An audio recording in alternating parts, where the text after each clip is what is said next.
Now let us see what the word impeccability means. Impeccability means without sin.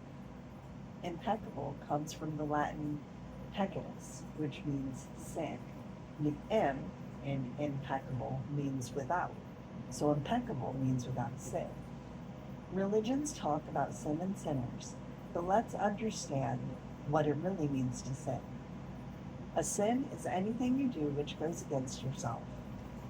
Everything you feel or believe or say that goes against yourself is a sin.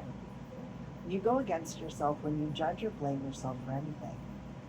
Being without sin is exactly the opposite. Being impeccable is not going against yourself. When you are impeccable, you take responsibility for your actions, but you do not judge or blame yourself.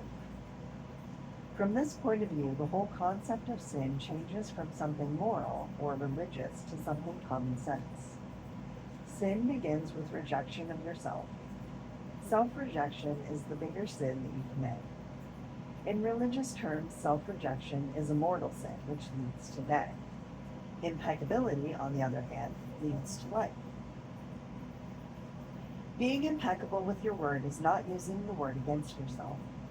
If I see you in the street and I call you stupid, it appears that I'm using the word against you. But really, I'm using my word against myself, because you're going to hate me for this, and you're hating me, and it's not good for me. Therefore, if I get angry and with my words send all that emotional poison to you, I'm using the word against myself. If I love myself, I will express that love in my interactions with you, and then I am being impeccable with the word, because that action will produce a like reaction. If I love you, then you will love me. If I insult you, you will insult me. If I have gratitude for you, you will have gratitude for me. If I'm selfish with you, you will be selfish with me. If I use the word to put a spell on you, you are going to put a spell on me. Being impeccable with your word is the correct use of your energy. It means to use your energy in the direction of truth and love for yourself. If you make an agreement with yourself to be impeccable with your word, just with that intention, the truth will manifest through you and clean all the emotional poison that exists within you. But making this agreement is difficult because we have learned to do precisely the opposite. We have learned to lie as a habit of our communication with others, and more importantly, with ourselves. We are not impeccable with the word. The power of the word is completely misused in hell. We use the word to curse, to blame, to find guilty, to destroy. Of course, we also use it in the right way, but not too often. Mostly, we use the word to spread our personal poison, to express anger, jealousy, envy, and hate. The word is pure magic, the most powerful gift we have as humans, and we use it against ourselves. We plan revenge. We create chaos with the word. We use the word to create hate between different races, between different people, between families, between nations. We misuse the word so often, and this misuse is how we create and perpetuate the dream of hell.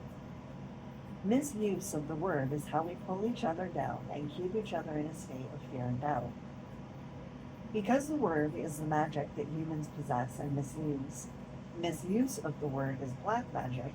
We are using black magic all the time without knowing that our word is magic at all. There was a woman, for example, who was intelligent and had a very good heart. She had a daughter whom she adored and loved very much. One night she came home from a very bad day at work, tired, full of emotional tension, and with a terrible headache. She wanted peace and quiet, but her daughter was singing and jumping happily. The daughter was unaware of how her mother was feeling. She was in her own world, in her own dream. She felt so wonderful, and she was jumping and singing louder and louder, expressing her joy and her love. She was singing so loud that it made her mother's headache even worse. And at a certain moment, the mother lost control. Angrily, she looked at her beautiful little girl and said, "Shut up. You have an ugly voice. Can you just shut up?" The truth is that the mother's tolerance for any noise was non-existent. It was not that the little girl's voice was ugly. But the daughter believed what her mother said, and in that moment she made an agreement with herself. After that, she no longer sang, because she believed her voice was ugly and she would bother anyone who heard it. She became shy at school, and if she was asked to sing, she refused. Even speaking to others became difficult for her. Everything changed in the little girl because of this new agreement.